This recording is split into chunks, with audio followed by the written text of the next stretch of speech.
Thank you, Presiding Officer. I would like to refer members to my register of interests, in particular to the fact that I am a registered mental health nurse holding a current registration with the NMC, and to my honorary contract with Greater Glasgow and Clyde NHS.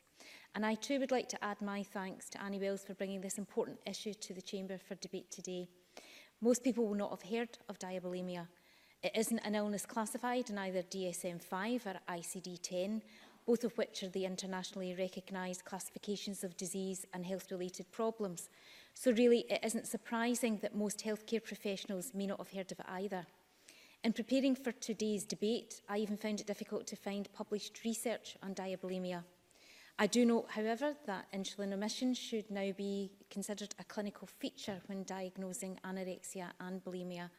So I sincerely hope that we as MSPs are able to use our debate today to increase its recognition, not only amongst the healthcare and research communities, but also with the public. As we've already heard from other speakers, the word diabulimia merges the words diabetes and bulimia. Type 1 diabetes is treated by regular injections of insulin to control blood glucose levels, and diabulimia is the term which describes where someone regularly, deliberately reduces the amount of insulin they take to control their weight and alter their body shape. Presiding Officer, diabulimia itself is certainly not a household name, but it is a condition which could possibly affect a large proportion of our population. As we've already heard, there are around 30,000 people diagnosed with type 1 diabetes in Scotland, and from the little research that there is into diabulimia, a significant percentage could be susceptible to being affected by it. Although Diabetes Scotland warned to treat these figures with caution, one study has found that estimates of insulin omission have been reported in up to 40% of people with diabetes. Other research from Germany suggests that over 10% of males between 11 and 19 omitted insulin to lose weight. Presiding Officer, I'm sure we all agree that those figures are rather alarming and could just be the tip of the iceberg in terms of the numbers of people affected. So what happens when someone with type 1 diabetes omits their insulin? Blood glucose levels increase. Hyperglycemia leads to polyuria, essentially passing an increased amount of urine. And this means any calories are excreted and as a result are not used, and the body is starved of energy. If hyperglycemia is untreated, it becomes life-threatening diabetic ketoacidosis. And if this is left untreated, it is fatal. The longer-term effects of diabulimia are equally dangerous. Not taking enough insulin over a longer period of time can shorten life expectancy.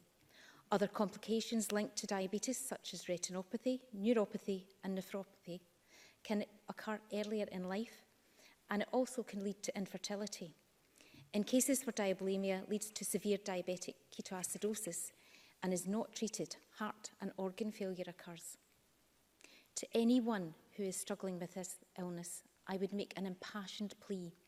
Reach out, talk to someone you trust. There is help available, and with that help you can get better.